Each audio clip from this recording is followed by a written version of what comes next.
large-scale ones involving explosives. So what can authorities do? Well, one of the things they're doing, and this is the reason I'm at Westminster Bridge right now, and that is they're building big concrete barriers. So it's changed a lot even in the last 2 months.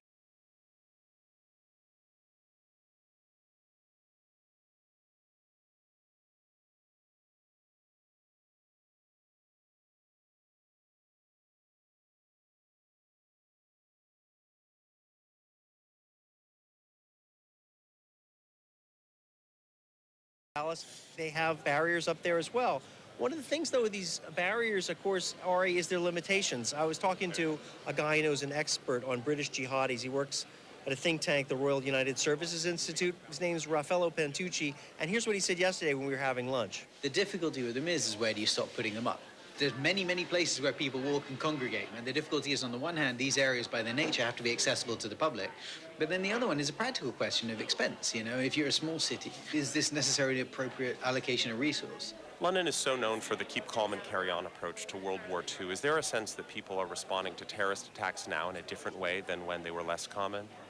You know, I think people are more on edge, Ari, and I'd say they're just a lot more aware, and they're not surprised by these anymore. So this is a city that's been through the IRA bombings, through the Blitz. I don't think it's changed the way people approach things, but they're just more aware of it, and they're not surprised now when it happens. It's sort of beginning to become, and it's terrible to say this, a bit routine. It's NPR's Frank Langfitt speaking with us from Westminster Bridge in London. Thanks, Frank. You're very welcome, Maury.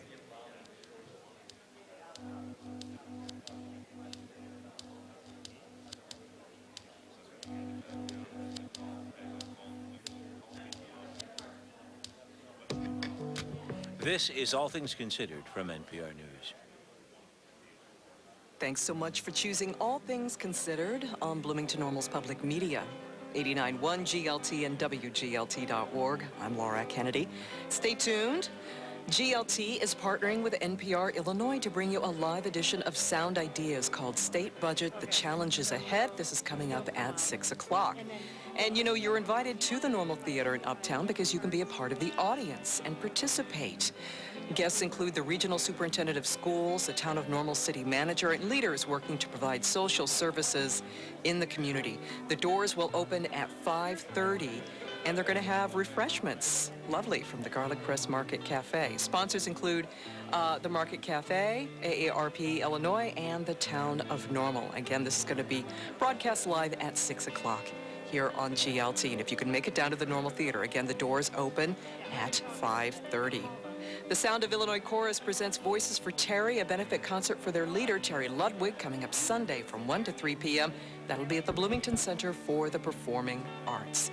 Clear skies tonight, a low of 54 degrees, a high of 75, under sunny skies tomorrow. Support for GLT comes from Drake and Nancy at Zimmerman and Armstrong Investment Advisors, offering securities through First Allied Securities. Member FINRA SIPC, offering 26 years of experienced, reputable, and timely financial management with a contemporary, independent perspective. This is 89.1 GLT and WGLT.org.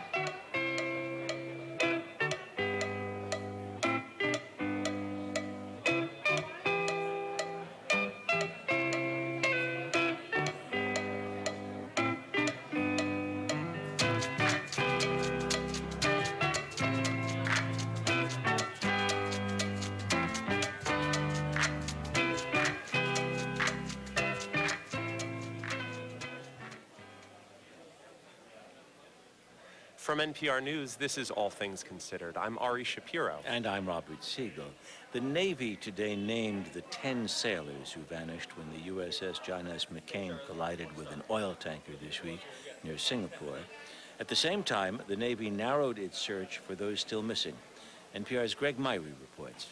The Navy says it's identified the body of just one sailor, 22-year-old electronics technician Kenneth Smith from New Jersey.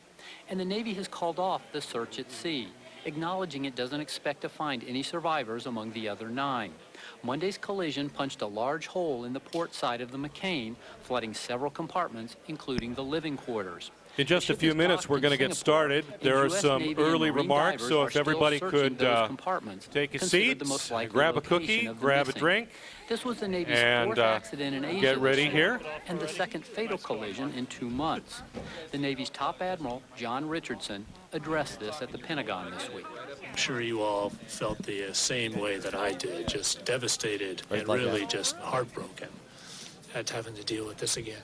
Richardson has ordered all of the Navy's roughly 275 ships to take an operational pause for a day or two to review safety procedures. So that we can get the lessons learned, act on those root causes, and move forward, improving the way we do business. He also called for a more comprehensive look at Navy operations. That's expected to take months. Greg Myrie, NPR News, Washington. Okay. Gotcha. Now we're going to tour the threatened Chicano murals of East Los Angeles. Most of the shops have signs in Spanish. There are places selling fruit juice, wedding dresses, and in a little storefront, a bunch of women are exercising to Latin music. We're standing at the corner of... Yes. Yeah, thinking that. Yeah, of course, I'm going to do probably a little work. I'm going to do a little part-time work, some consulting work, and some hobbies and family, and what things people do. It's been a great journey.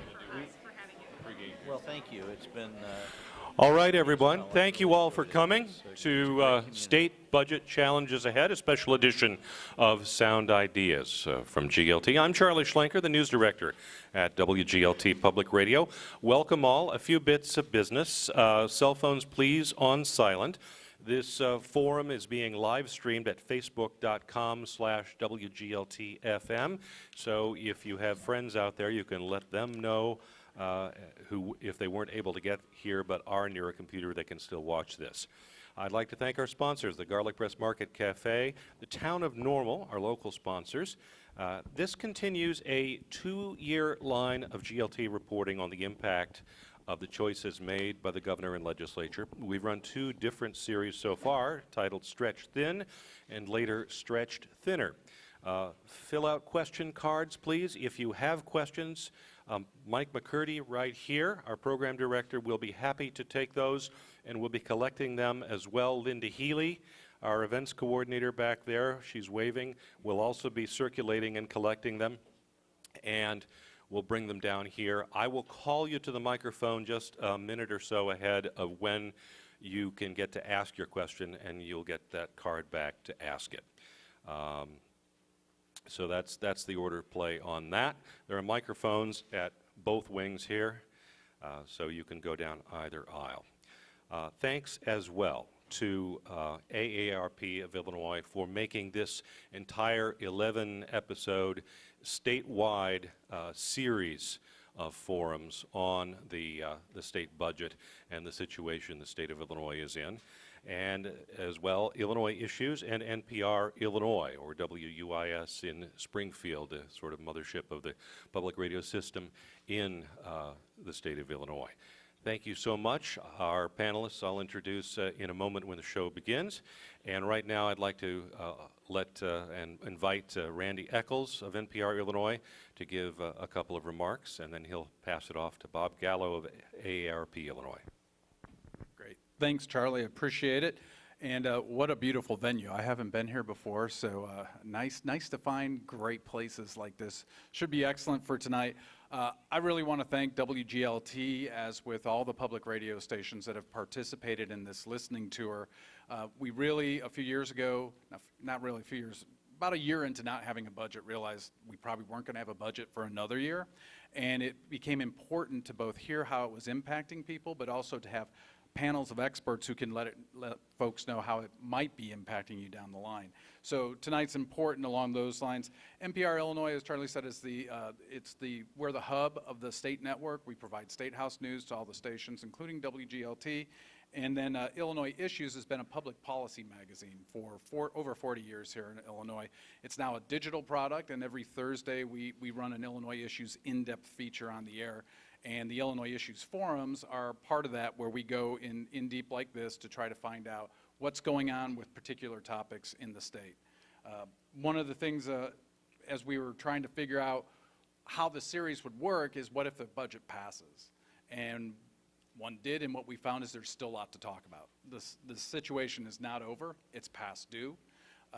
SB1 was a little time bomb in the budget. A lot of people didn't know everything that was in what passed. Now what we're hearing at this moment is that there may be an agreement coming together on SB1, some details being worked out. I'm sure we'll hear more. And then what's going to happen as we get into the gubernatorial election for the next budget cycle. So all that being said, we really want to thank you for being here, and I'd like to introduce Bob Gallo, the Illinois executive for AARP. Thank you. Thank you, Randy. Thank you, Gary, as well. And thank you all for being here. We started this journey. This is the 6th of these forums we've done around the state. We started in Springfield. We've been to Champaign-Urbana. We've been to Peoria. We've been up to Chicago. We've been up to the College DuPage and Glen Ellen. And now we're here in Normal. But things are not normal in Illinois. So our part of this campaign we've called Enough is Enough. Because, I mean, what else could you say at this point? You know, the fact that a budget did pass is a step forward, but the fact that it took 2 years without a budget is just inexcusable. I just want to point out that ARP here in Illinois has 1.7 million members, and we have offices in every state in the United States, including the U.S. Virgin Islands, Puerto Rico, and Washington, D.C. And Illinois is the only state in the United States that could not pass a budget. And the implications of that, you're going to hear from our panelists this evening, are broad and deep in the pain that it's caused individuals and citizens of this state. So when we hear that Meals on Wheels aren't being delivered and nonprofit organizations are shutting their doors and laying people off, and students who want to go to college in Illinois are thinking and deciding to go to college somewhere else because they don't think that there's a future here for them, that's a concern. And the most important thing I have to tell you is that in order for this to continue to move forward, what we pressed against the rank and file. You need to contact your legislators and tell them to be your leader in this issue. So thank you for being here, and thanks for your attention. Thank you all very much. We have less than 2 minutes till airtime. Just to mention the GLT staffers here, Travis Metters, our broadcast technologist, Mike McCurdy, our program director, Judy Valente, our ACE reporter is out there, Melissa Liebert, our development director, Pat Peterson, the membership coordinator, Linda Healy, our events coordinator, Ryan Denham, our digital director, and R.C. McBride, and he went last because he's a Cubs fan, our general manager. Thank you all.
This is Sound Ideas, a special edition of GLT Sound Ideas. State Budget Challenges Ahead, supported by NPR Illinois, that is WUIS in Springfield, by Illinois Issues, and by AARP Illinois. I'm Charlie Schlenker. We're at the historic Normal Theater in Uptown. Thanks to the town for making the venue available and for sponsoring this forum. Thanks as well to our other sponsors, the Garlic Press Market Cafe, as well as Sound Ideas regular sponsor, Country Financial Representative Justin M. Boyd. Our purpose here tonight is to recount at least part of the damage done to the various institutions in our community by the two-year budget standoff, to look at the current situation, which is not all right. We also want to delve into perhaps some little-considered spin-off effects of the standoff, the pressure on local institutions in the community going forward, and to consider potential policies taking those facts into account. We're also here to hear from you, your stories of the last 2 years of fruitless striving in Springfield and the inability to come to decisions. Our panelists, we thank them today, including Mark Peterson, the City Manager for the Town of Normal, Laura Furlong, the CEO of Mark First, which delivers services to those with disabilities. Laura is also part of Illinois Partners for Human Services, a statewide group of providers. Cheryl Gaines, former Town Council member and head of the Institute for Collaborative Solutions, welcome. And Vicki Hightower, the Senior Director of Adult Services for the YWCA of McLean County. And last but not least, Mark Jontry, the Regional Superintendent of Schools for McLean, Livingston, DeWitt, and Logan counties. Welcome all.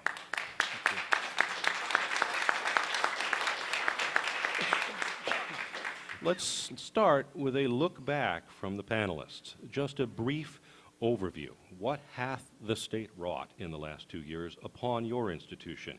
We'll begin with Mark Peterson of the Town of Normal. Thank you, Charlie. As I was thinking about this forum this evening and trying to come up with something to say that hasn't already been said, it is difficult. But one of the things I reflected upon is how the state's fiscal situation has affected the psyche of Illinoisans. I don't know about the rest of you, but I've had occasion over the past several months to travel out of state, and when asked, where are you from, I tend to hesitate and frankly a little embarrassed to acknowledge I'm from Illinois, and what a shame that is. We have a wonderful state with a tremendously rich history, and we shouldn't have to be embarrassed to say we're from Illinois, but alas, I think we are. And I think that is something that we haven't really talked much about, but it's a real outcome of the state's fiscal situation. More tangibly, there are certainly agencies, both quasi-governmental and governmental agencies in Illinois that have been affected to a much greater degree by the state's fiscal situation than have municipalities. Certainly we have lost funding in a variety of areas. We just recently, with the most recent budget, we discovered a lot of little goodies in that budget that will adversely affect municipalities, including a new fee that we now must pay to the state for the privilege of them collecting sales tax on our behalf. But I think more profoundly on local governments, it has been the impact on economic development. And that is a real impact that we deal with every day. We work very hard here in Normal, Bloomington, and McLean County to attract new businesses, to grow our local economy, to create job opportunities. And there are hundreds, maybe thousands, probably thousands of businesses across the country that are looking to expand, that are looking to relocate, or looking to invest in new communities. And frankly, they have crossed Illinois off the list. They won't even consider a location in Illinois. So that puts us at an extreme disadvantage over communities in other states, and that is an outcome that likely will not go away soon. So it's something we have to deal with, and we do our best to deal with that. But it has created a hardship for our community, and certainly for communities throughout the state of Illinois. Thanks, Mark. Cheryl Gaines, how is the Institute for Collaborative Solutions doing? Well, we feel like we're kind of trying to tread water to keep our heads above it. It's been tough. We're a small agency anyway, and this money that we get from the state is to provide services for domestic violence. We serve perpetrators in hopes that we can help keep victims safe by teaching new skills. And we have not had any money from them for over a year. And with that, Are you going to make it? we're still waiting because we haven't received any money yet this year. And if we don't get some pretty soon, I'm not sure we can continue, because one of the outcomes has been that one of our other programs that was more insurance-driven was helping to supplement that program. Well, that meant none of the staff were getting raises, and they kind of saw the writing on the wall. So I had to, of course, lay off a half-time facilitator and put my other domestic violence person in a part-time position. And then I had one of my therapists who was really doing most of the insurance work to drive this, to help support it. And she saw the writing on the wall and she got out. And so now I'm here and I'm trying to see as many clients as I can via insurance, but I'm also working with the domestic violence program. So we're trying to stay above water. I'm trying to stay above water. It's hard, as we talk about the psyche, it's hard for any providers who are already subject to some vicarious trauma in the work they do, also having to add this kind of trauma and worry to it. Vicki Hightower, the Director of Senior Adult Services, the Senior Director of Adult Services for the YWCA of McLean County. You have had noted, market, and well-publicized impacts, but share those with us for the audience that hasn't heard about them. Sure. I think the big thing is most people don't even know, we've been here over 100 years in this community, and most people have no idea what we even do at YWCA McLean County. And people still think of us as health and fitness, which we haven't done for probably 7 or 8 years. We are strictly a social service justice community. What we're trying to do here is we serve everything from our children that are 6 weeks old. We serve over 600 children a year, all the way up into the programs that I oversaw, which was our senior services. Our home care services department had over 250 seniors throughout McLean County that we were helping stay at home so they did not have to go into a nursing home. With the state budget cuts, my departments, particularly our Medivan program, where we were providing non-emergency medical transportation to and from doctor's appointments for residents in McLean County, we had to end that program. The Illinois Department of Transportation, there was a federal grant that funneled through there that was able to help support that program. They changed the criteria to make it only available to those wanting a new vehicle, but no longer operating costs, so we had to shut that program down. We have not received any funds from that program for the past 2 years. Our home care services, we've been doing that for over 40 years in this community, and it was one of the toughest decisions we've ever had to make, and we had to step away from that program. Just for that program itself, we were owed over $300,000. We were projected to lose, even if they had paid us, projected to lose over $200,000 for the year. And as a not-for-profit in this community, you can't function that way and not have it affect all of our programs. By stepping away, we were one of the last of the 3 providers. 2 other providers had already dropped out. We were the only remaining local not-for-profit provider, and so now all that's left are 2 for-profit agencies that took over caring for the clients, and neither one is a local provider. One's out of Springfield and the other's out of Champaign. So our seniors have been struggling. They've been calling us nonstop because they're so confused on who's supposed to be taking care of them, even with the state and their managed care. Got them so confused because they kept changing who those managed care providers were, so nobody knew who they were supposed to contact for a case manager. And the last I'll just say is our Stepping Stones program for sexual assault victims, and also they do a lot of educating in the schools in that. While they're still able to stay afloat, it's dependent on federal money now. The state did not come through with a contract, and so we lost over $75,000 there as well. So in our home care, we had to lay off 60 staff that have been doing this work for a long time. So we have taken a lot of hits, and I'm very proud of our organization to all pitch in together to try to see how we can still serve our clients the best we can, as well as help McLean County and their seniors and our children. Laura Furlong, what's the situation with Mark First? Well, much like Mark, I have families that ask me all the time, how are you going to help people with disabilities? What can I do for my child who has a disability? And I frankly say, if you have the opportunity to go to another state, I would think about that for your child. And that's sad for me. I've been a resident here for 30 years. But the services we provide in Illinois are 49th for people with disability out of 50 states. So, and that has been consistent. That isn't something that just happened with the recent budget issues. We may be 50th at this time as well. During this budget time, we actually were being paid at Mark First because of court consent decrees. So there were court mandates that said we had to be paid. We are worried now, in an odd type of way, that the budget has now been approved because we no longer have protection for payment for people with disabilities. And so we right now are watching very closely what's going to happen with funding and our billing to the state. I think another issue that I talked to Charlie just a little bit about was that we are also seeing our children and families on Medicaid being turned down for services. So providers in our local community in the last 24 months have said, we won't serve you on Medicaid. We're going to serve private insurance clients first or families first. And so we have waiting lists in areas that we have never had waiting lists before, including pediatric therapies for young children, which is very detrimental. And all those issues, and I'm sitting next to Mark here, are going to be moved right into the schools if we don't address them early in a child's life. And Mark Johntree.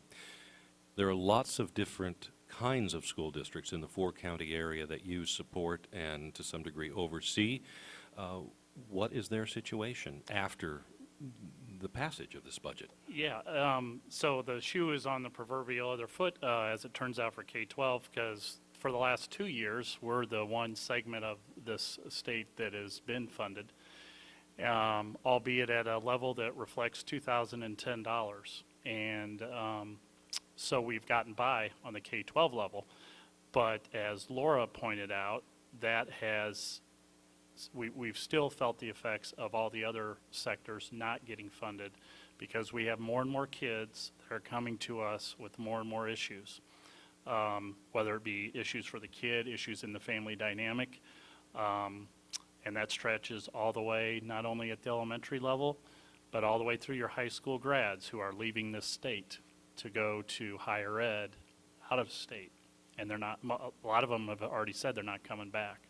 So we've created a little bit of a brain drain when it comes to employable talent staying here.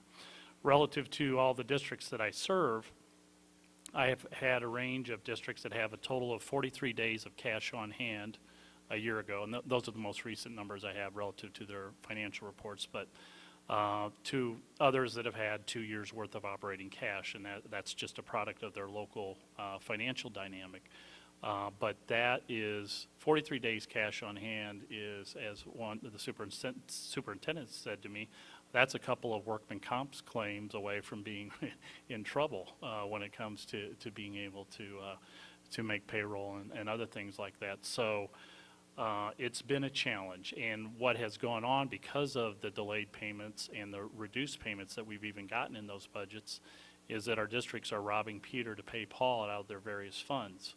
So we've gotten very diminished, if any, payments in transportation, special ed personnel reimbursement. So you're taking that general state aid money that you are getting to prop up those funds, because we do have to bus the kids to get them to school. We've got to serve those special needs students, but we're taking money out of our other funds to support what otherwise is support those areas that are otherwise funded through dedicated funds. And so it's created huge issues, but the overarching issue that has really presented itself is the mental health issues that are being presented in our schools at all grade levels because of the lack of services with our social service agencies the last 2 years. In just a moment, we're going to hear from Dick Reinheimer of Bloomington. I'd like to invite him to come down to the microphone. But first, some people are saying the situation is actually significantly worse than it was 2 years ago, with a budget that's still $2 billion out of balance, back bills that have more than doubled to nearly $13 billion, a remaining $130 billion unfunded pension obligation that hasn't been addressed. There's also uncertainty whether the political brinksmanship that led to this 2-year deadlock will end now that we have just this one budget. And of course, next year is, as someone already said, an election year, and it's a truism of Illinois state government that it's difficult to get anything done in an election year. Have we spent 2 years at this effort to restructure state government for nothing or less than nothing? Is it worse? Who wants that one? Mark Peterson. It's definitely worse. And again, we've spent a lot of time recently talking about the budget, and we fortunately, at least there is a budget, not a complete one, and certainly not a balanced one. What we have not talked about is the unfunded pension liability, which is a huge number. I think, Charlie, you indicated $130 billion. That's, of course, what's reported by the state. Other groups have analyzed it and think it's much higher than that. But just assuming it's $130 billion, that is a massive number. There is no way that you can raise taxes to cover that liability. At this point, there is legal obstacles to diminishing benefits, which I think, frankly, would be unfair to pensioners who have dutifully contributed year in and year out to the pension system. But that is the one area that, at this point, in Springfield, is not even being discussed. We've just set that 900-pound gorilla in the corner, and I guess we're going to have to deal with it eventually. And my concern is it is growing so dramatically every year, we may not be able to address it. It may reach a point where it's simply not solvable. And then what do we do? So I think even at $130 billion, somebody told me that's, for every household in Illinois, that's $28,000 per household. So if we were going to cover that, every household would write a check for $28,000. That is a staggering number. That is a terrifying number, and we aren't even talking about it right now. Dick Reinheimer, let's bring you into the conversation. Okay, that was a kind of a good segue to my question. And to Mark's point, 2 years ago, I think that number was $114 billion. So it's growing dramatically every year. And I have a comment, and then I'll follow up with a question. The defined pension benefits are dying in the private sector. However, lucrative public sector pensions continue with little effort to stop the unfunded obligation. It is unsustainable to expect private sector employees to pay for rich public sector pensions. Property taxes continue to rise to fund policemen and firemen pensions. From a municipal point of view, how would you like to see this issue resolved? And Well, let's start with Mark Jontry on that one. Okay. You know, so a couple issues relative to the K-12 arena. We are probably going to be inheriting, when I say we, the school districts are going to be inheriting, to your point, a cost shift of the state's share of the pension liability at this point that they've been paying as a part of the negotiations that are going on around Senate Bill 1, which is essentially the school funding discussion. Having said that, that results in additional property tax pressure on the local districts to provide cover for that. I've had more than one pensioner who is part of that system say to me, I would be willing to have my pensions taxed if I knew that that was going back to the system to help make it solvent. They recently introduced a choice option for new pension enrollees to try to mitigate that going forward. But the challenge is still going to be there for existing enrollees, and I don't know what the great answer is. $28,000 per household probably isn't a great answer to address that, and we're going to have to look at other options. Another part of the legislation has also provided existing Tier 2 enrollees the option to opt out and enroll into a more traditional 401k type. So they are trying to implement some choices to try to at least lower the obligation going out, but the sins of the past are still there, and it's going to be a heavy lift, and I don't think there's any one magic solution to it. Mark Peterson, you also have a piece of this, of course. First off, is lucrative the right framing for the definition of pensions? Well, I guess that's a matter of opinion, but I would say, and I'll take the perspective of a teacher, somebody who entered the system 30 years ago and essentially entered into a contract with the employer. And they were told, if you contribute a certain amount of your paycheck every year to this pension system, when you retire in 20, 25, 30, or 35 years, you will get this amount of money. That was the deal. That wasn't the teacher's decision. That was what they were offered. And oh, by the way, it was mandatory. You had to participate. You had no choice. So those teachers dutifully made their payment every paycheck. Had the state held up their end of the bargain, there would not be a problem. This is not the fault of the pensioners. It's not the fault of the employee. They made their payment every single year. Whether you believe that the benefits are lucrative or not, and I think, again, that's a matter of opinion, that was the deal. And had the state fulfilled its obligation, that pension would be funded adequately. The state didn't. For year after year after year, they did not meet their obligation. They made a choice, a conscious choice, and we can point fingers at everybody, Republicans and Democrats, and it's not just the General Assembly and it's not just the governor. They were all culpable in not making those required payments year after year after year, and now we are in a pickle, and it is going to be difficult.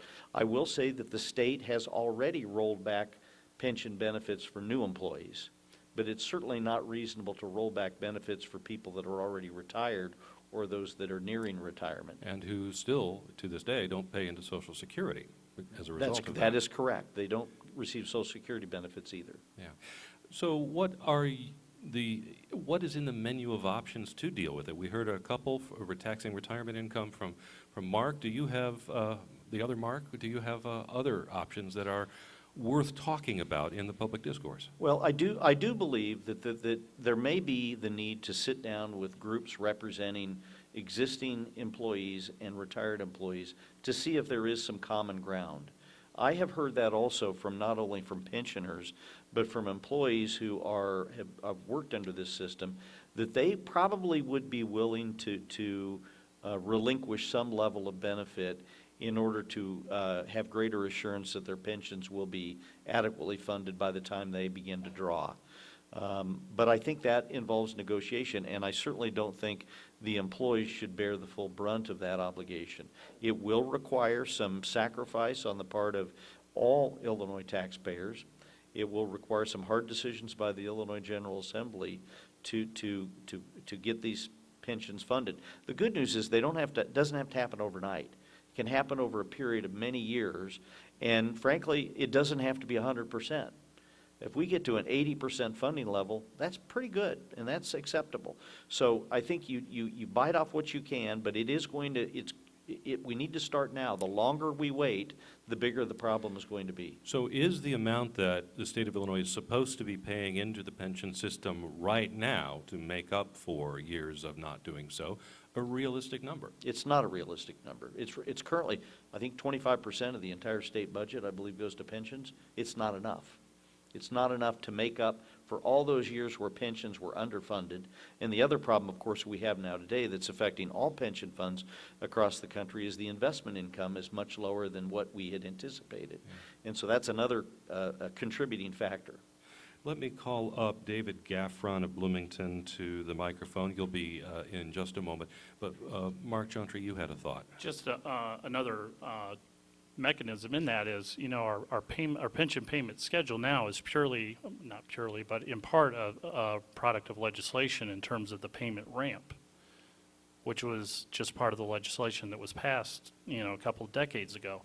We certainly can look at re-amortization of that and look at flattening that out. That's partly why we're in the situation we're in, is it's become a pretty steep allocation at this point. And if you reallocate that and level it out a little bit, you can free up more dollars to go to our other needs in the state. This is Sound Ideas. I'm Charlie Schlenker. We're talking about the state budget challenges ahead here at the Normal Theater. We tend to focus on the budget standoff as if it is the only operating factor, but I've heard tell there was a recession about a decade ago that is still in play. How has that shaped our now? What other factors should we consider in assessing where we are? Laura Furlong, why don't you take that one first? Well, we are actually seeing a lot of chaos at the state level. There's been a lot of retirements there, probably because of the pension issues, and there are a lot of new faces, and so we have a very difficult time getting people into services and getting issues resolved for families and children. The waiting list for people, adults with disabilities, has grown to about 22,000 families who need services and are eligible for services that can't do that. So again, I think there's lots of systemic issues that we see in human services, and a lot of that has to do with the change and those retirements. In some cases, there's been a freeze on hiring in certain divisions in certain areas, and so you call a phone number and there's absolutely no one answering. You can't leave a voicemail and they don't say call this instead. There is absolutely no resources for providers and certainly for families and people who have needs. And Vicki Hightower, what's your thought on this question about what other factors are present in assessing where we are? It's not just the last 2 years. Yeah, I would agree with Laura, especially about calling down to the state departments. There is, you're expecting a little bit of a runaround whenever you call a state agency, so you're going to go about 4 or 5 different people, but when that is that dead air and there is nobody, and then you try to send emails and they just bounce back, and you're trying to figure out who it is that you should talk to about things. I would also say that the other factor for us, especially when we're dealing with seniors, is that it's continuously growing, the need to serve seniors, but we're regressing backwards in what they're trying to do for the seniors. And so the push is almost to go privatize. It's pushing toward nursing homes, but if you look at nursing homes, very few are taking Medicaid individuals, so it's like, where are they supposed to go? This has been ongoing, but now we're really seeing it hit because of the number of boomers. I myself am a boomer, so I'm very much aware of the numbers that are coming in the last 10 years. Just in Illinois, in the community care program serving seniors, it's grown over 100%, and they're predicting another 57% in the next 5 to 7 years. They're coming up with ideas right now that actually would regress us backwards, but trying to find ways to serve seniors, but that are not realistic. So I think it's just been ongoing, but definitely the fact that they're not replacing people in the state agencies is a huge factor for us. David Gaffron, what's your question? I have 2 things that are, to me, related. Number one, I can't find out from either the Tribune or our local paper who holds the debt of the state of Illinois. I'd love to find out who's got that paper, because that costs us more too.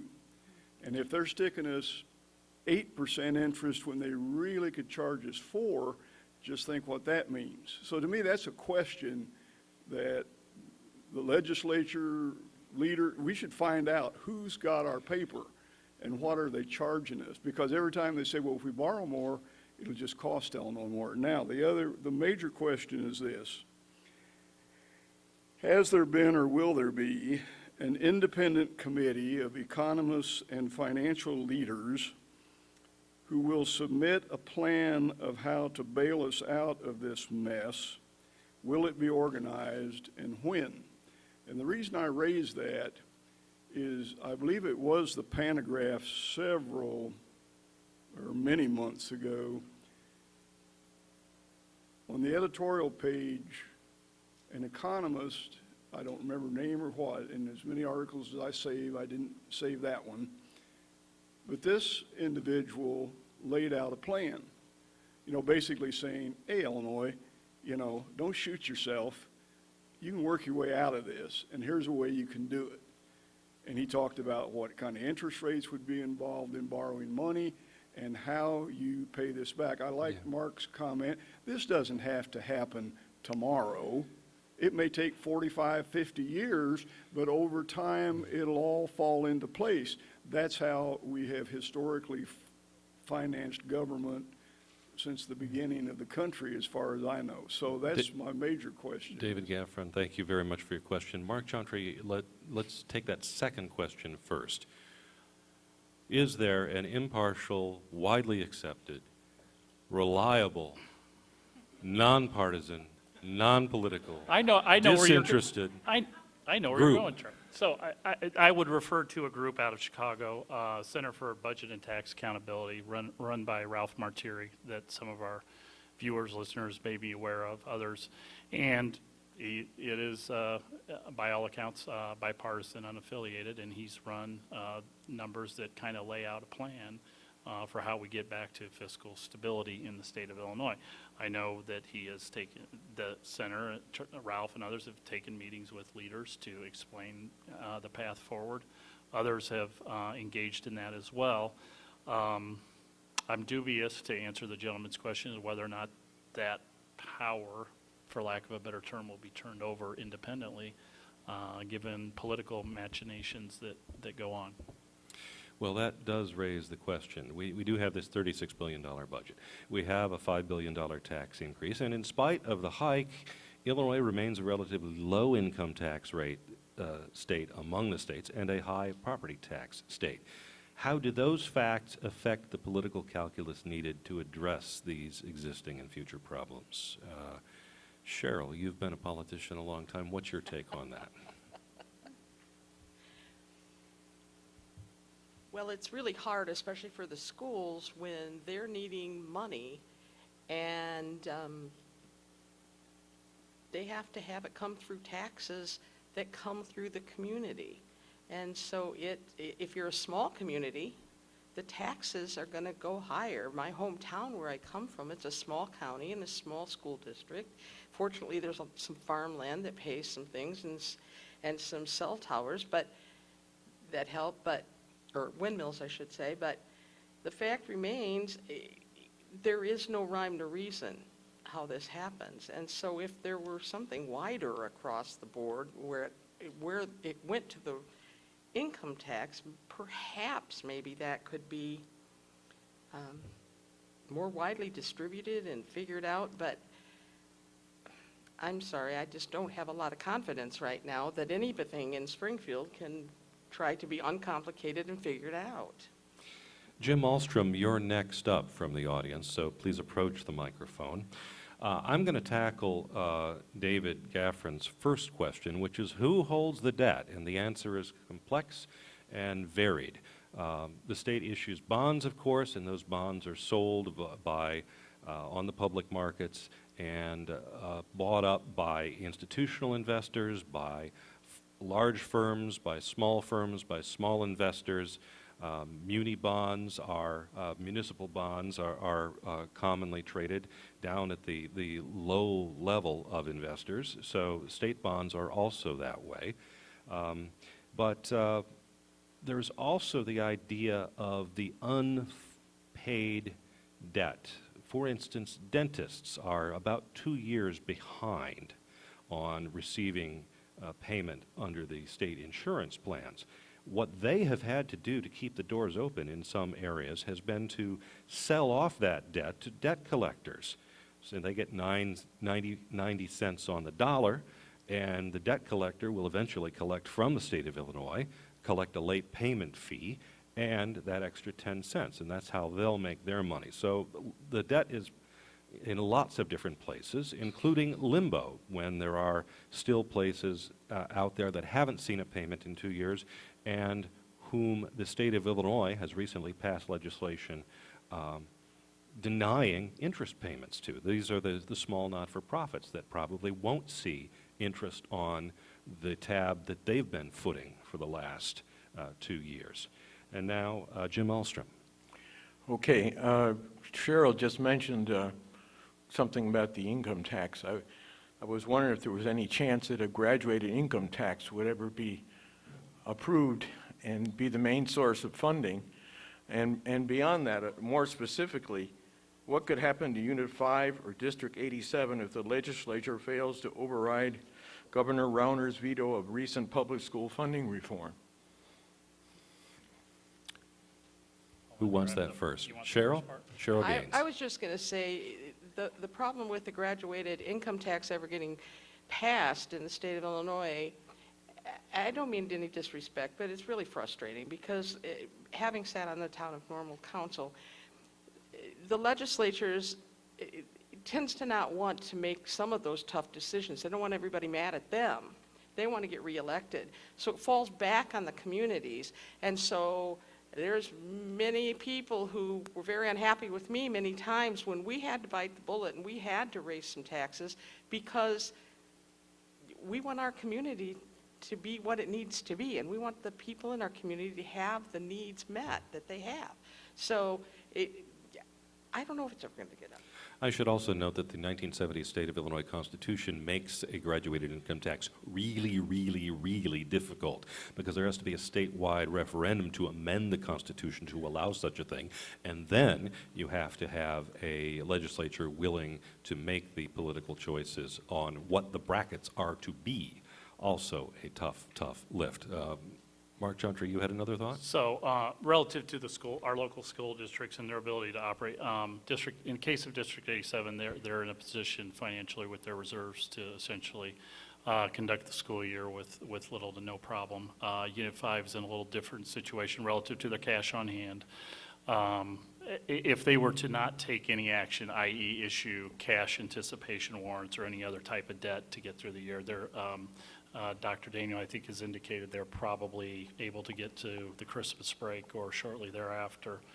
Having said that, I think realistically, the news that came out right before I got here this evening was that it sounds like the leaders have agreed to a bill. I don't think you won't see necessarily Senate Bill 1 as it was presented passed, but something somewhat close to it with some give on both sides. But and I'm of the opinion that'll pass next week because I just don't envision 118 men and women of the General Assembly wanting to walk in Labor Day parades with that still hanging out there. But I might be naive, especially right but I don't after think tomatoes go off. Yeah.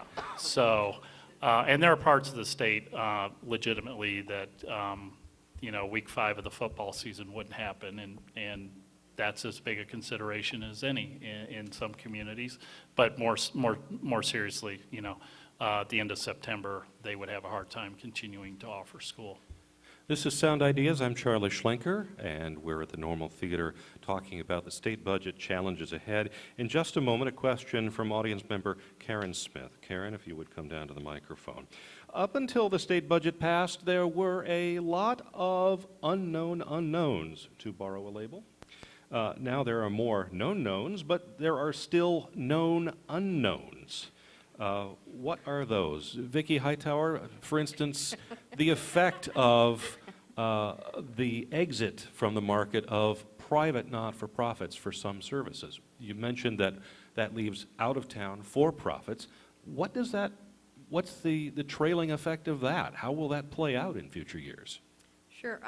A big concern of ours is when it went to, like for instance with our seniors, with it all being for-profit agencies, if they're not going to be paid by the state, you wonder how long they would remain providing that service in this community, because they are all about, if you're a for-profit, you're trying to make money, and there is no connection or commitment to McLean County. So it's a big concern with those being the only providers still remaining.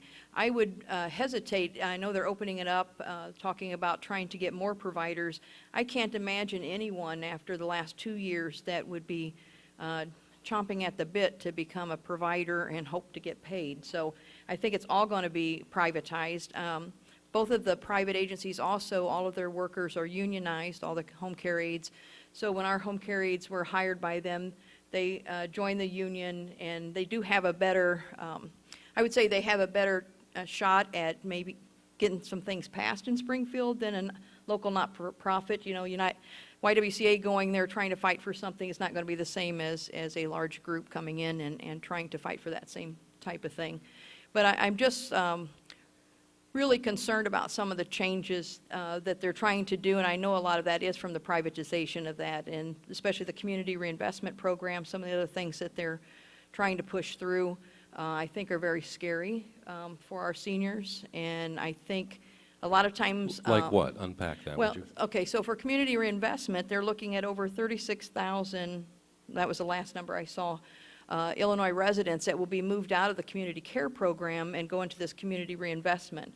It does save the state money, but when we're talking about people and their services, especially in rural communities, and McLean County has a lot of rural areas here, it's strictly focused on where providers are able to, where they're able to receive services. For instance, instead of having a home care aide come into your home and take you to a doctor's appointment or grocery shopping, they're going to have the senior use Uber or Lyft or something. Are they going to be able to do that? Well, if there is nobody local to provide that service, then the person would just be out of luck and not have that service. So some of these things I don't think are really being thought of. And as someone in the community, if I wasn't in this field and I just saw in the paper that they were going to do community reinvestment, it's going to save the state tons of money, I'd probably be all for it, and I would probably be pushing for that. But when you start really getting into it and seeing what the program's going to do for the individuals, I think we need to really take a long look at that. Are the private sector and not-for-profit sector delivery of services of like kind and quality? You will get various answers depending on where you stand in the political spectrum, but assuming the answer is yes, is that the only question to consider? I'm not sure the answer is yes. Well, right, but you're on one side of that question. Yeah. But are the for-profit places likely to be in it for the long term? Laura? I think their bandwidth to carry out services when they do multiple states, they probably do have bigger bandwidth than we do here as a private nonprofit in McLean County serving our McLean County residents. What we know from research for people with disabilities is that the care is not as good, that oftentimes people live in much more congregate settings where they're living with up to 16 people with disabilities living together. That's how they make it work. That's how they make a profit. And so our research tells us that those environments are not the best for people with disabilities. And so we know in our environment that we do want to support nonprofits. We know that nonprofits are oftentimes the organizations that are accredited through national and international organizations as well. And so we think it is a very viable and a very important service that we keep nonprofits in place for people with disabilities and many other human services as well. Mark Peterson, what are your known unknowns? What further constrictions will the town and other municipalities face as the state abandons certain sectors? Well, I do think, as I mentioned earlier, there's a lot of talk in this state about property tax caps, and let's talk about taxes in general. When you look at Illinois compared to other states, independent groups have said Illinois is about in the middle of the pack in terms of overall tax burden. If you look at the array of taxes that we all pay, if you focus on property taxes, the property tax burden is high here, very high compared to most states, and that is a concern.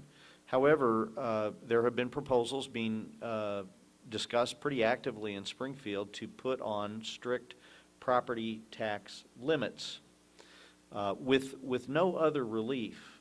Clearly, particularly school districts, to some degree municipal governments and counties, but particularly school districts rely heavily on property taxes to property tax revenue to operate schools. And they do in part because the state has not fulfilled its obligation to fund schools at the level they're supposed to. To me, it's an absolutely irresponsible suggestion that we should limit property taxes. It may be politically expedient, but it's an irresponsible proposal to limit property taxes and further hamstring local governments and school districts without any other relief. It's an irresponsible position. Unfortunately, there's quite a bit of support because it's probably politically attractive. That's a concern to me. And frankly, it's not the town of Normal, we generate about 10% of our revenue through property taxes. So it won't impact us to nearly the degree it will our local public school districts. And I am very concerned if indeed that particular initiative picks up momentum, it could be disastrous to our public school system. Let's move to Karen Smith. Thanks for being so patient to ask your question. Yes, my question is about some services that were lost during the funding crisis, and specifically I'm speaking about the Baby Fold Residential Treatment Center. For those of you not familiar with it, it provided residential treatment to children up to age 14 in mental health crisis. I know my own son required placement, and we were fortunate enough to seek it and get those services at the children's home in Flanagan. But when we were looking in a very tight time frame, there was the ranch in Flanagan and there was the home in Oblong, Illinois, and that was it. And when I saw that the Baby Fold had closed, my heart just broke for the parents that are dealing with a very difficult situation in the first place and want to stay close to their child when they're getting treatment. Is there any possibility that the Baby Fold can reinstate those services, or is someone else going to come into that breach? Laura Furlong. Karen, just it was a sad loss for our community and also for Central Illinois as a whole, because those services are not available.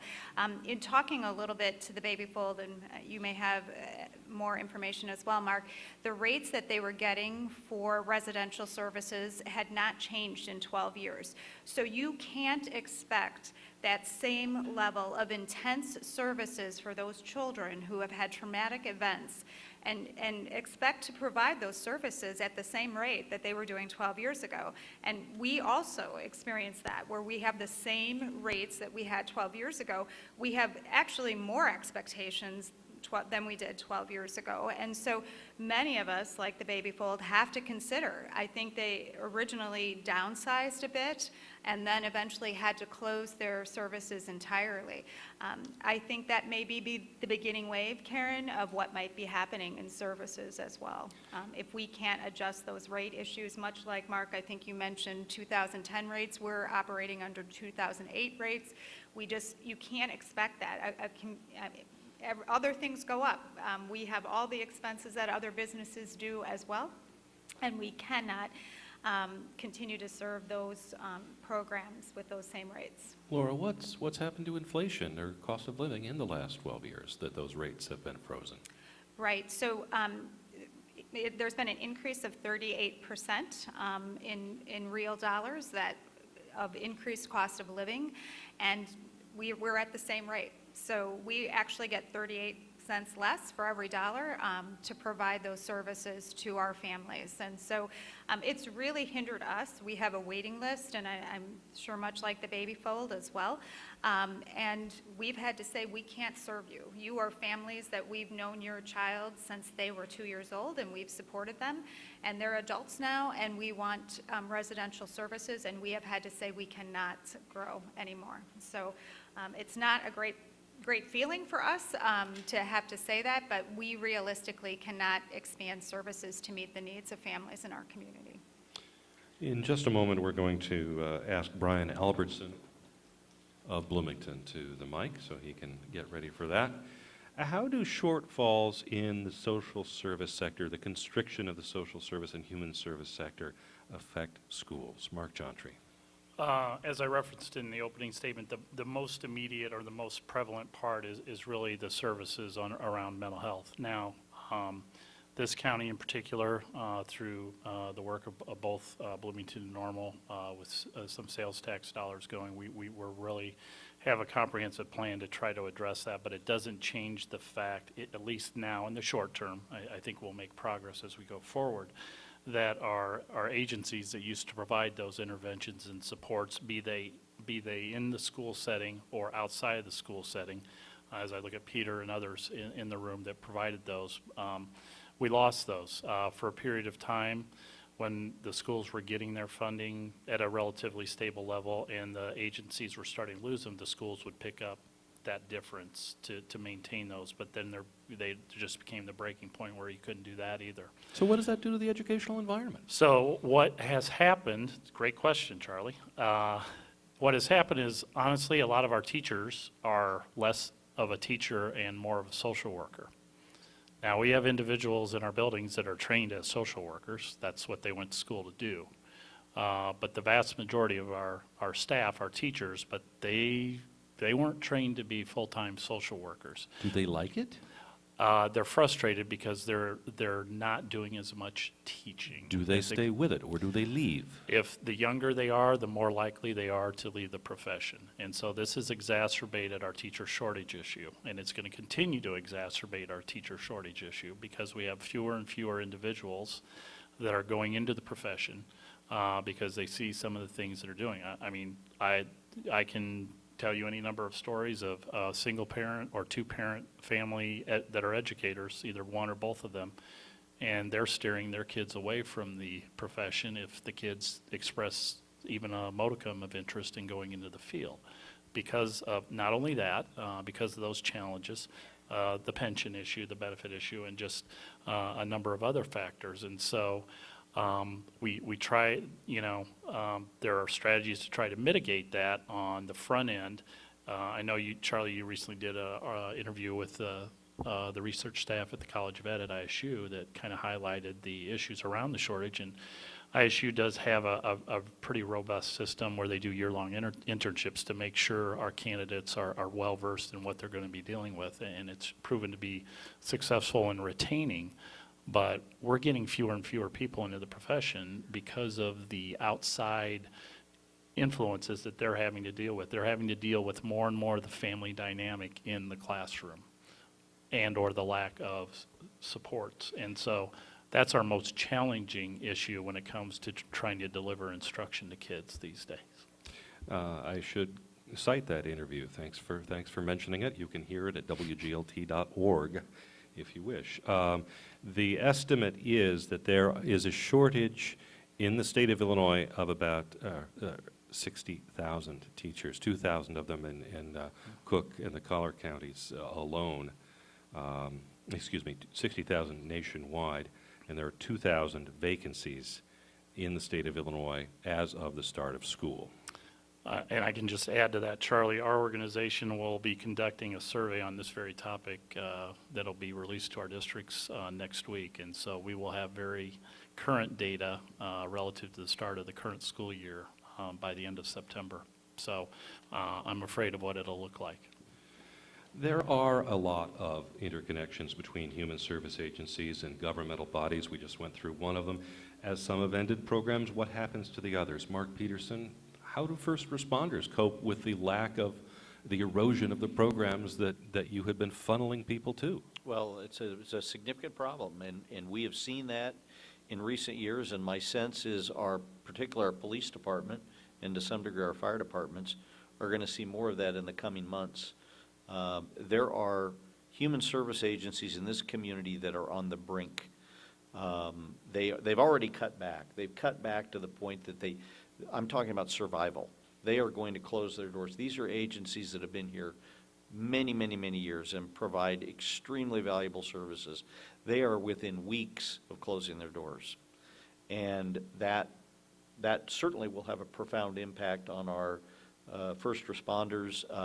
It is far more expensive and far less effective to deal with some of these issues through the criminal justice system than it is through direct services that will be lost. But that, unfortunately, is what's going to happen if things don't change. And again, that puts additional pressure on local governments and pressure on police departments where, again, they're doing things that really they're not intended to do, but they have to do, and they have to address issues of mental health and other behavioral issues through the criminal justice system, which is really not an effective way to do so. So we know it has happened in the past. We know more is likely to happen in the future if things go unchanged. And Vicki and Laura, how are your agencies having to cope with the exit of other agencies from the field? Laura goes first there. You go ahead. All right, Vicki. All right, I'll just briefly say that we have seen an influx. For instance, even on our home care, when other agencies had to shut their doors, then that's how we almost doubled in our numbers and had to start changing, adding more supervisors, doing some different things that we went from serving about, I know I came back to the YWCA almost 4 years ago, and we only had maybe about 20, 25 staff, and we ended up having 75 right before we started closing our doors on that program. And as far as clients, we were well under 100, and we were at 250 at one point, and that was just from agencies having to shut their doors. I know our child care, when several agencies had to close, that we took on more of the low-income children coming through our doors. And I know with our Stepping Stone sexual assault program, they're taking on more and more roles that other agencies were doing before, but now they're coming because we provide free counseling services in that, and so we're getting a larger influx of individuals coming through our doors. And Laura. And I think what we're seeing is the behavioral or mental health services are really compromising our families. And so even for our families to get to services, to be available for services, it's really very much a challenge. And so I think as those services continue to dwindle and maybe go to select groups of people with private insurance versus people on Medicaid, we will continue to see challenges for those families, and we'll be sharing those problems with the schools then as well, because that's where those children are not going to stop having issues once they get to school. In fact, they'd be much better off to address them early, which I know Mark said. So. And Brian Albertson from the audience, thanks so much for your patience. What's your question? So politicians have often used the tactic of polarizing the state between Chicago versus the downstate area. How has this affected the state budget impasse and stakeholders working together? Mark Peterson or Mark Jontry? Well, That seems like in your wheelhouse. I'll jump in. I think it certainly has affected the ability of the members of our General Assembly to come together. I think there is a divide, and that's unfortunate. As a downstater, it's easy for me and us to take shots at Chicago. And sometimes there's good reason to take shots at Chicago, but let's not forget, the city of Chicago is a huge part of our economy in Illinois. I remember I heard one time a downstate legislator suggesting that we should de-annex Chicago, and I'm like, boy, that's not a very smart person, because the Chicago generates so much economic activity, so much wealth, so much tax revenue for the state of Illinois. It's critically important to our future, and so Chicago's health should be the concern to everyone. Chicago Public Schools' health should be a concern to everyone. Now, by the same token, we have issues too, and we certainly don't want all of our resources funneled up to the city. But I do think there is a polarization in Springfield, and I do think there's sort of an us versus them, a Chicago versus downstate conflict. And we need to get past that. And we need people in Springfield that are statesmen. We need people that are willing to make hard decisions, that are willing to compromise, that awful word compromise, give and take. And again, I'm not pointing fingers at any one political party or any office. Everyone's to blame. We are all to blame. But we are running out of time. We are running out of time. We are quickly reaching a point where the damage that this fiscal crisis is causing will be irreversible. And so something has to happen. I think forums like this hopefully will send a message, but something's got to change, and it's got to change quickly. So this is a plug to call or write your lawmaker if you like what you're hearing tonight, and if you don't like what you're hearing tonight. Call them either way. Mark Jontry. Yeah, Mark summarized it, I thought, very eloquently. I would put forth to you that we've done generational, I don't know to what level we've done permanent damage, but we've certainly done generational damage. I referenced earlier, we've got kids that are leaving this state when they graduate high school. We're a great exporter of kids to Missouri, Iowa, Kentucky for higher ed. And a lot of that is a product of not adequately funding our higher ed institutions in the state of Illinois. So when those kids go away, some of them will come back, but more and more of them are not coming back. And that harms us on the economic level locally, because we've got very talented individuals who are leaving that could fill, you know, the jobs that we have here that we look to fill that are high-end, very well-paying jobs. And, you know, our businesses continue to look for those type of employees. And we're making it a lot harder, not only here in Bloomington-Normal, but across the state, by not adequately funding not only the services that we need, but higher ed, and making those destination institutions. You know, our institution down the street has done a great job. They're really an outlier in that big picture. But that's still an issue, because we've got fewer kids graduating from high schools in the state of Illinois. That's another part of this. So we have fewer kids to pick from in the short term. Hopefully that'll trend back up. But right now we have fewer kids graduating high school, not just because they're not graduating. We have fewer kids, period, so across the state. So that's an immediate concern, is the generational damage that we're doing to this state. And there probably will be some permanent damage, but it's certainly generational. And Cheryl Gaines. Well, if we're talking between Chicago and downstate, we do see that in social services, because when some social service in one community is closing its doors and or lessening the amount of people they can see, guess what? Those people migrate to another area of the state. And so it keeps going back and forth. And what we see here in McLean County is we're seeing a lot of folks who are homeless. And they land here because they hear this is a good place in McLean County. It's supposed to be rich. And so the problem is they are not getting mental health treatment. They get here, our mental health center doesn't have the capacity for it. My agency actually does provide some mental health counseling for the homeless through a continuum of care grant. However, it's not in depth enough.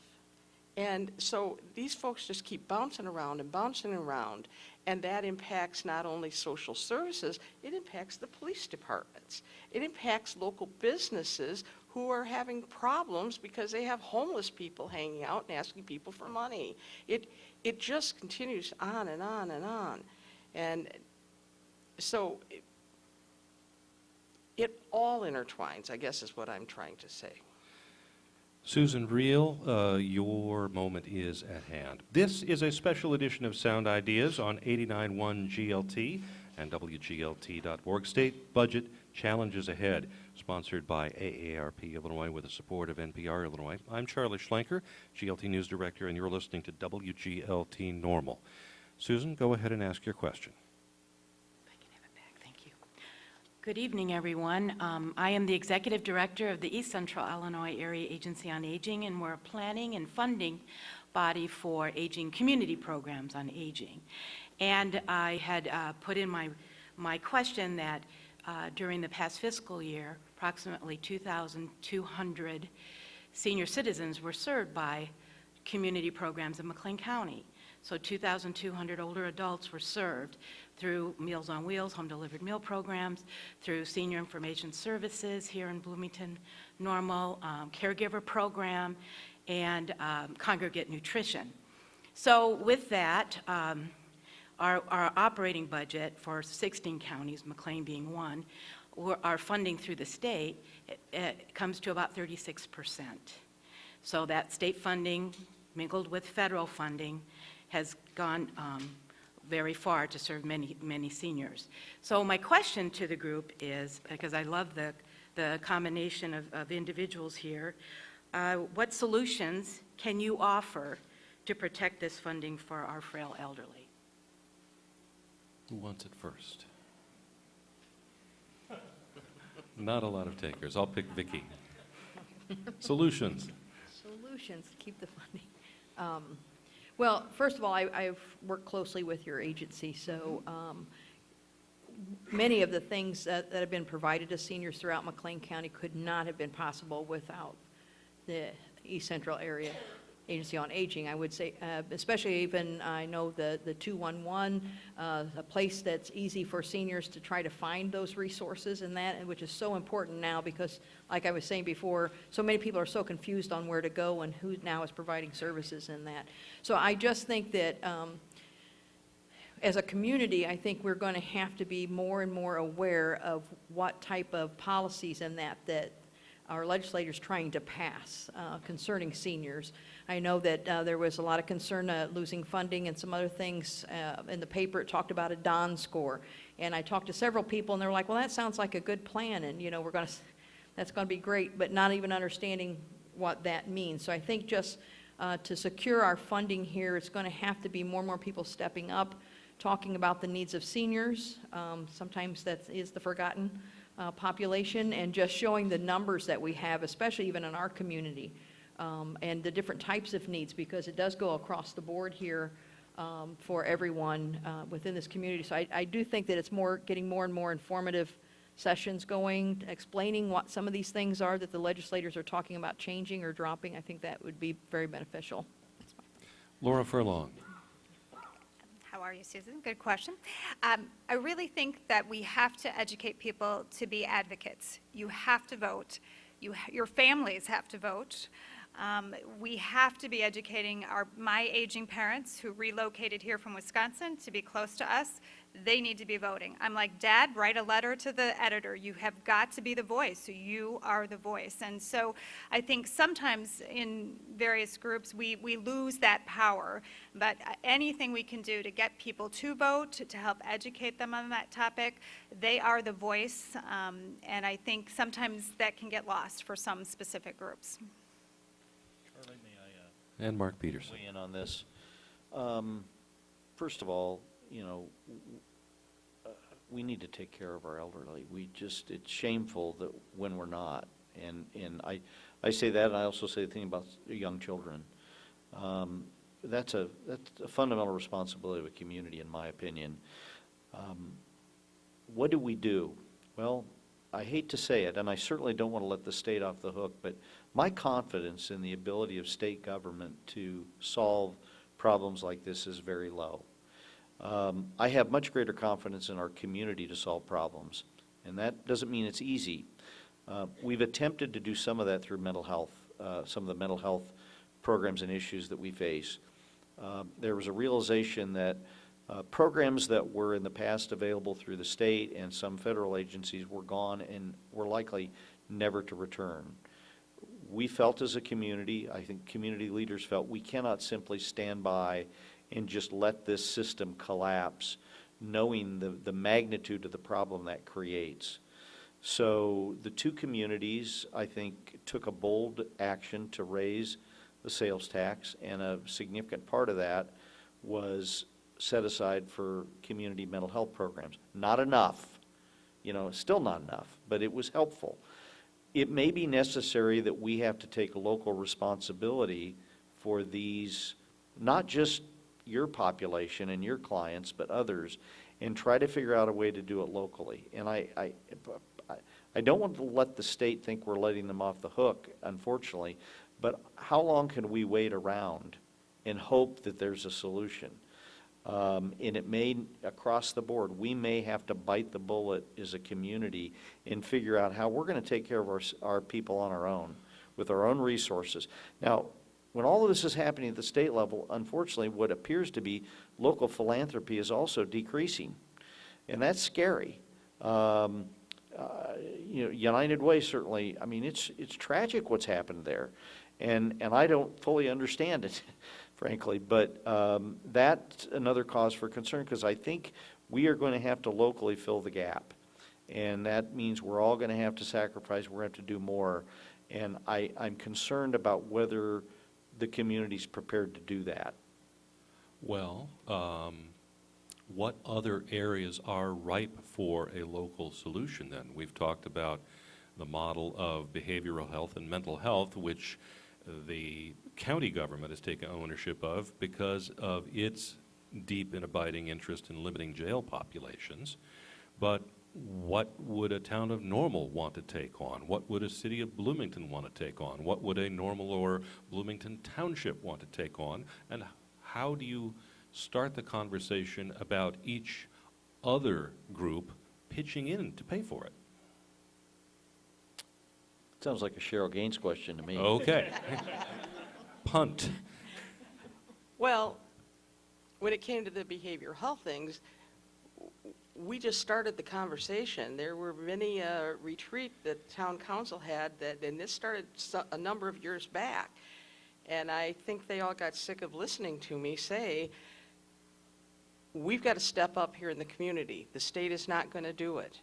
And we are going to have real problems that are going to affect not only the citizens that are miserable, that are depressed, they're having children that are living in terrible conditions, but it's also affecting the police. There are all of these, the whole entity happens.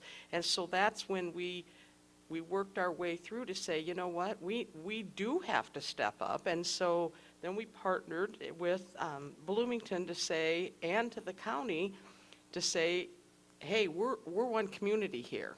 So we all need to work together. And it was a great job. And I think a lot of places could take a lesson from how we did this, how this came about.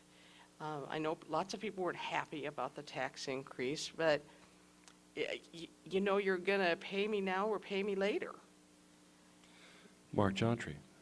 I think it, you know, to piggyback on the comments that have been made, it really is about seeking out that dialogue with similar interested partners.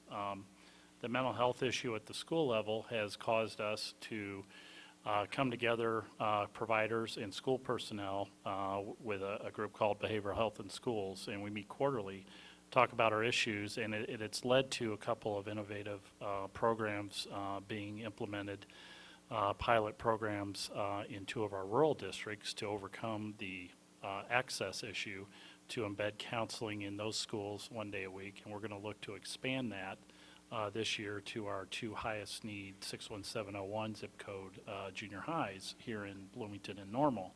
And that's really a product of the collective group of providers and school personnel coming together, having that dialogue, making sure we weren't duplicating services, because that was one of the challenges we were having, and being smarter and more intentional with the resources we have, limited or otherwise, to affect the greatest amount of service. And so we're moving forward with that, but I think that's just one example, and I think you're going to continue to see more and more examples of that dialogue. The town of Normal and McLean County Unit District Number 5 have started down that road and having that dialogue about keeping that communication open about what their respective needs are with their advisory group. And so, do we have the time for this, though? I mean, it took on the order of a decade to get the mental health initiative and the jail expansion going.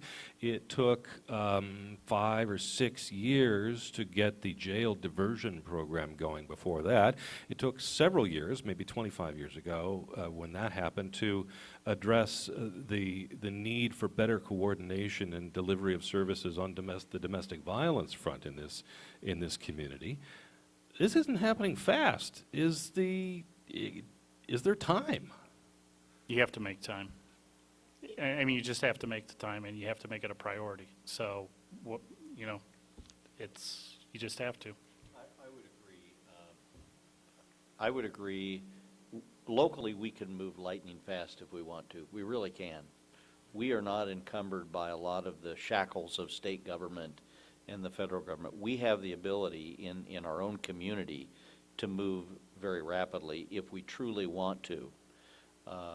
And so I think we can move quickly. I don't have all the solutions, and government isn't the answer to everything. I just want to make that clear.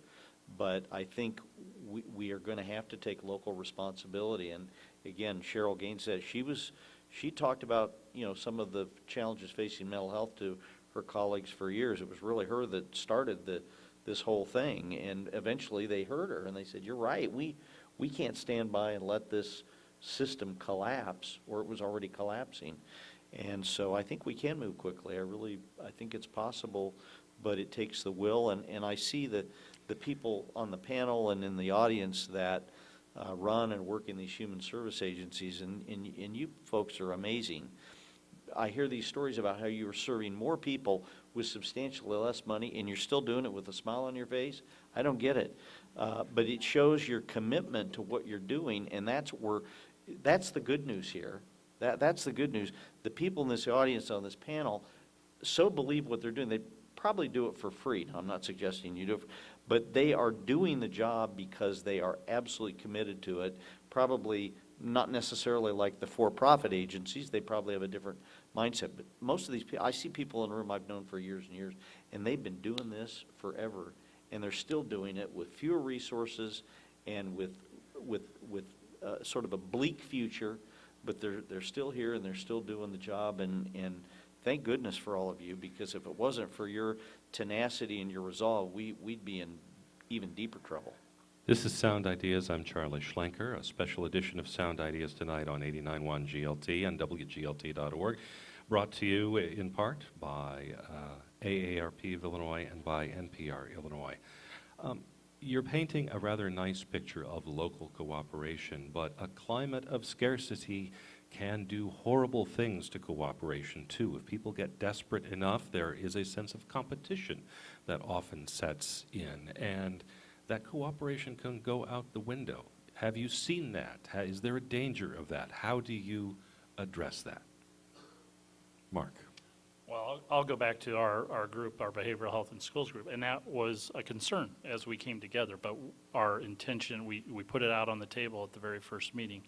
We need to be more strategic, more intentional with the limited amount of resources that we have. And it wasn't even so much really a competition as to who's going to access dollars. You know, the dollars were already available to the entities. There really wasn't, quote unquote, necessarily any more dollars to come, but it was more a matter of let's be intentional and get the biggest bang for the buck, and everybody bought into that. And so I guess I go back to my belief that in this community, in this county, we operate in that manner in terms of approaching it for the collective whole, and that everybody will get on board with that approach. So that's been my experience in some areas, and so that's the approach I'm going to continue to take when it comes to trying to maximize whatever resources we have. Laura Furlong and Vicki Hightower, are you confident of the continuing priority of interagency cooperation and communication? Well, we've seen some really nice work that has started with housing as well, and because we know that housing is a basic building block for all the other services that people may need or to keep people healthy and have good well-being in their community. And so I think what we found, or what my observation has been, is that if there's a good leadership team, a steering committee, a group, whoever that might be, that we can, I think, I agree with Mark, move really quickly. I think when you go to those meetings, there's not a person in the room that doesn't know what the issues are. I think everyone's in agreement. And so we come together doing that and really having that spearhead and that leadership to move forward. I think we can move very quickly. And although I hate to say the budget maybe gave us some good things in the last 10 years of consistent rates for human services, we can't do things the same. We can't do things the way we used to do. We have to work collectively. We can't say, well, you know, I don't want the Y to get $1 that Cheryl's going to get. We can't do that anymore. We have to look at the collective well-being. And so, you know, maybe that's the silver lining of all of this. I think we are working very closely together and very much have a pulse on what's happening for families in our community who are impacted by various service changes. Vicki, your turn at the plate. Yeah, I think in this community, especially in McLean County, what I've noticed is everybody wants to be partners. I don't see that competitiveness here. I serve on several different advisory councils, whether it be on transportation or home care services or any of that. And what everybody's trying to do is make sure who has the resources, who has the number of staff, who has what it's going to take to make sure that everybody gets the services. And so I had a fear that everybody would be going for the same dollars and that we would start getting a little ugly just to keep our doors open. But what I've seen is it's almost like, well, we've got this much money to do this service. Can you take over this if we, you know, so it's that cooperation. And I know I was thrilled to be a part of, we had a McLean County Medivan coalition, and Dante Latson, our president CEO, decided, let's try to put a private-public partnership together.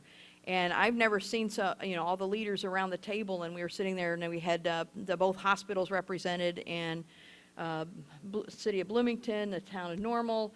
We had McLean County people from their council and stuff on there, and it was just all of the different partners that had to deal with people getting transportation to and from doctor's appointments, and we all met, and we were saying we were going to have to close our doors quickly.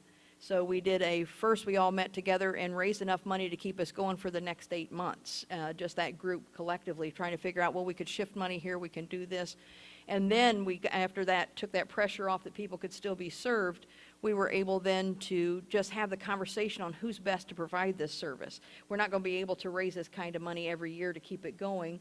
And we made that transition working closely with Connect Transit and the cities, both cities saying, let's see if we can't transfer this over. So I think it can work here. And when you're saying quickly, this all happened just in a few months, putting this group together to try to figure out how do we get people to the doctor. I mean, it was something as simple as that.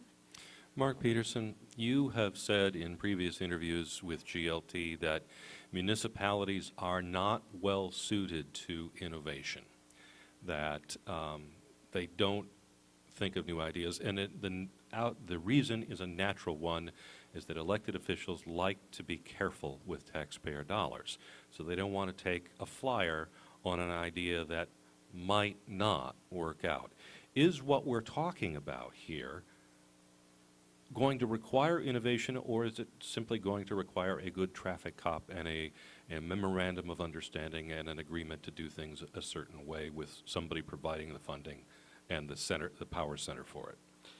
I think I said most municipalities are averse to innovation, not Normal. But I do. That's your story, and you're sticking to it. I just wanted to correct the record, because Cheryl Gaines is still, she thinks she's my boss still, so better. I think it takes innovation. It takes all those things. It does take a good traffic cop. It takes somebody to coordinate, but I think it does take innovation, and I think we've demonstrated in this community at all levels we can be innovative. You're right. Local government at all levels tends to be risk averse, and given that, they move slowly, and they don't like to, they don't like to put themselves in a position where they're publicly chastised. But I don't see that so much here in Bloomington-Normal, and I think this is some of the issues we're talking about today is I think the community can rally around and provide the necessary political cover, if necessary, for elected leaders to take some risk and to do some things that are out of the box. So we did it with mental health, and I think we can do it with other things. Like what? Well, I think some of the issues that I've heard tonight, some of the funding issues and the service delivery issues that we're hearing tonight, I think we need to come together as a community. I think local governments need to be involved. I think all services. I think the business community needs to be at the table, and collectively, let's try to find a way to make it work. Kind of back to Mark Jontry's, being strategic, being innovative, being creative, doing things a little bit maybe differently than we have in the past, but figuring out a way to stretch those dollars, those limited dollars, and make things work. And I think incumbent on all that is cooperation and collaboration among the parties. I think it can be done, and I think it can be done here, and probably reasonably quickly. Norma Oberholzer of Normal, you're up in just a moment, so please approach the microphone. This is Sound Ideas. I'm Charlie Schlenker, and we're coming to you with the support of AARP Illinois and NPR Illinois here on 89.1 FM. The current structure of social services and human services grew over time. It started out maybe in the late 1800s, early 1900s, when it became clear that churches and other local community organizations weren't strong enough to meet the need at that time. And then over time, it grew to be specialists, and the fields involved in these various service deliveries became professionalized. But the institutions that we're talking about may not still exist anymore. The churches are weaker. The human service agencies are weaker now after this last decade, not just the last 2 years. So what will this new system look like in terms of who manages and organizes? It just doesn't all have to be municipalities or a governmental body. Are there private entities out there in a local setting that can do that? Cheryl Gaines. Well, I think the important thing to remember is that nonprofits are businesses. They just aren't there for the bottom line. They're there to provide services, but that doesn't mean that we don't have to be entrepreneurial. We have to be able to think outside the box. And unfortunately, over many years, social services didn't do that. It was there. I was just there to serve these particular clients, and that's what my job is to do. Well, it can't be that way anymore, because any business, if you just decide this is how I've done business forever, I'm not going to be there. And so in order for all of this to work and in our community to work, we have to find those folks who have that mindset, who have some of those same skills. There's a skill set to all of that as well.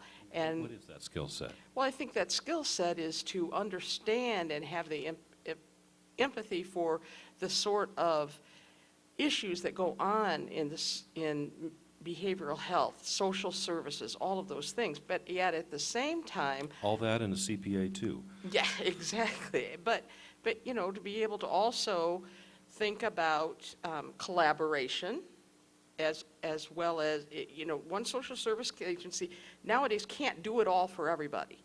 And so the person has to have the mindset for the client, but they have to have the skill set to be collaborative and cooperative, and they also have to have the skill set of looking ahead and forecasting what some of that business principle has got to be in order to help survive. Mark Jontry, you had a thought. Just, from the public education perspective, we are looking to be more and more innovative, and so that probably requires us to look at how we're going to engage our non-public partners in terms of delivery of services. Whether that's you're going to see more and more utilization of distance delivery, digital delivery, I think, over the coming years. Whether it's for behavioral health services, we certainly utilize it already for instructional services. And so I think we will continue to have to be open to how other models are potentially delivered to us. And to that end, the State Board of Education is promoting districts of innovation, and with that comes a loosening of regulations and requirements, which, by and large, every school superintendent and Board of Education welcomes with open arms. But you also have to be intentional about it and do it right to do it well. So. Norma Oberholzer, ask your question, please. Yes, first of all, I want to say thank you to every one of you that is sitting up there and the dedication that you have for what you've chosen to be your passion. And I compliment you and anyone else that's in your dilemma right now. I have a two-part question. First of all, I want to say that I think Bloomington-Normal is one of the greatest places to be in Illinois, especially right now. We do take care of a lot of the problems ourselves, which I think is important to do. We can't let someone else take care of our problems. We have to take care of our own. But with that in mind, I have a two-part question. The first part is, to me, always interesting because all of you have the passion for what you do, whether it's the city or the school or a non-profit organization. But I want to know, and I'm going to do this just for Mark Peterson, Mark Jontry, and Laura Furlong. The first part of my two-part question is, in your opinion, what are the top 3 areas of need in Illinois? In other words, if you were making the decisions for the budget, what would be the top 3 or 5, whatever you feel? So I'm going to ask that Mark Peterson, Mark Jontry, and Laura Furlong, first of all. And let's take it in that order. But that's a great question. You really put us on the spot, Norma. Thank you. You're welcome. Well, first of all, I think fundamentally in Illinois, we have to grow our economy. in there. And I think that, in fact, I would say that about Bloomington-Normal as well. A healthy, vibrant, growing economy helps to solve some of the problems we've talked about tonight. It helps to ensure that people have jobs and good jobs. It helps them have access to housing, health care, and other things. Economies that are stagnant or declining tend to cause these agency leaders headaches because it means their clientele grows. So number one, we need to do what we can do to grow the economy. And there are a variety of things. Illinois is woefully inadequate in providing business incentive programs. We have little or nothing. We are getting schooled by Iowa and Indiana and other surrounding states. They are far, far ahead of us. There's no reason for that. We need to become aggressive. We need to dedicate resources to business development. That's probably, that would be number one on my list. I think the other thing that would be very high on my list is we need to fund education.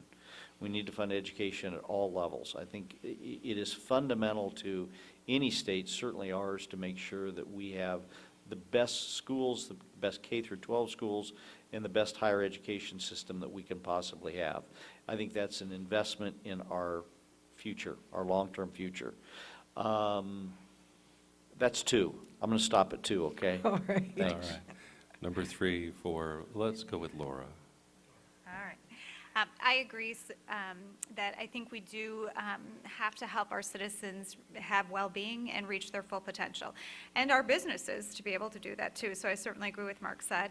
I think we really need to have a focus on education from early years all the way through post-secondary education, and I think that's a key piece. And again, thinking about our state as a whole, I think we need to help our state come to be dedicated to addressing issues with our community as a whole, whether that be addressing pension issues, so we have resources to do that, whether that, again, is growing businesses, but really having a plan and a thoughtful way of carrying out those services. And Mark. Yeah, I would not deviate from any of those three. I would tell you when it comes to funding education, you know, one of the criticisms of education in the past, specifically probably K-12, but probably K through 16, K through 20, is measuring what is your investment generating, what are you getting back. And so at the K-12 level, as a result of federal legislation, we are starting the process of identifying how are you going to measure your outcomes relative to the amount of investment you're putting into public education. This afternoon, I was in Springfield at the first meeting of a group that is tasked with coming up with those outcomes essentially going forward. So education, K through higher ed, has to be funded, I would agree. To Mark's point about growing our business and economy, absolutely, because that's the greatest need. What I would tie to that is we have to look at our infrastructure in the state of Illinois. We are the highest generator of corn in the country, if not the world. We have infrastructure issues around our waterways and getting those out of Illinois into shipping ports, but our bridges, our roadways, our rail, we have to, in my opinion, invest more. That may be more so a federal issue than a state issue, but I think we certainly have to focus on that, and then certainly our support of social services going forward. And Norma, you had a part 2 I about this did. vision for Bloomington-Normal. I did. You've said all the things that are wrong in Illinois, and there's many, many of them, and I think you should all go down to Springfield and take over. But my second question is, what is Illinois doing right? And let's just go down the road. Vicki Hightower, why don't you start with that one? Well, don't know that I've thought about that recently. I know.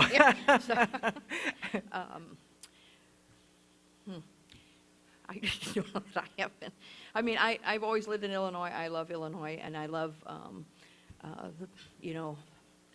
you can go from the north to the south and see every type of scenery, every type of, it's all welcoming. I've never been anywhere that was not welcoming in this state.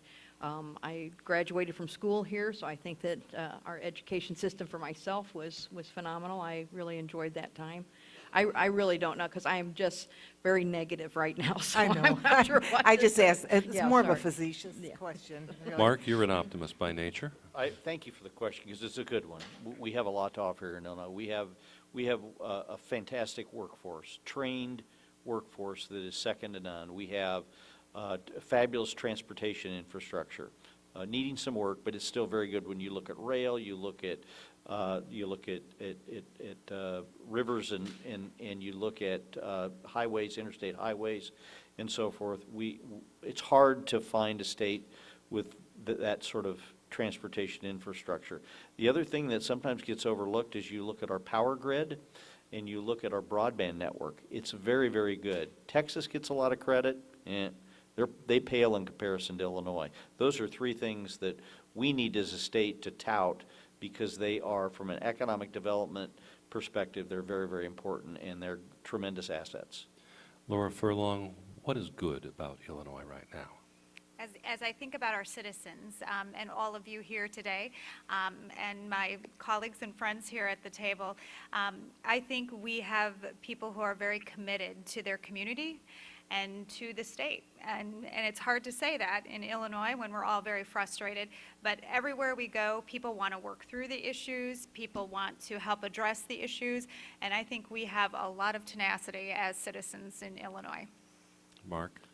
Despite our education funding model currently mirroring probably what I think Laura referred to as what our funding for social services in the bottom 5 in the country, we still do a really good job of educating our populace, and so hopefully we'll be moving that needle after today.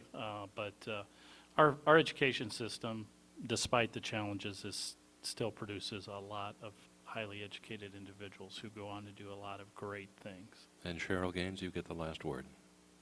I think that I agree with the people of Illinois. We're raised in the Midwest. We care about people. We care about others, and we see this especially in our community. But we do tourism well in Illinois. You know, people gripe about Chicago, but again, we have great tourism there, but we also have Abe Lincoln. We also have Route 66. So we have a lot of things that happen here that bring a lot of guests and people coming through. And thanks to NPR Illinois, AARP of Illinois, and Bob Gallo for this series. Thanks to GLT staffers, including Program Director Mike McCurdy, Broadcast Technologist Travis Metters, Digital Director Ryan Denham, Events Coordinator Linda Healy, All Things Considered host Laura Kennedy, writing the board back at the station, and everyone else who's had a piece of this production. Thanks as well to our distinguished panelists, Laura Furlong of Mark First, Mark Peterson of the Town of Normal, Cheryl Gaines of the Institute for Collaborative Solutions, Regional Superintendent of Schools Mark Chantry, and Vicki Hightower of the YWCA of McLean County. Thanks as well to the Garlic Press, the Town of Normal, and Country Financial Representative Justin M. Boyd. I'm Charlie Schlenker. This is Sound Ideas on WGLT Normal, a service of Illinois State University.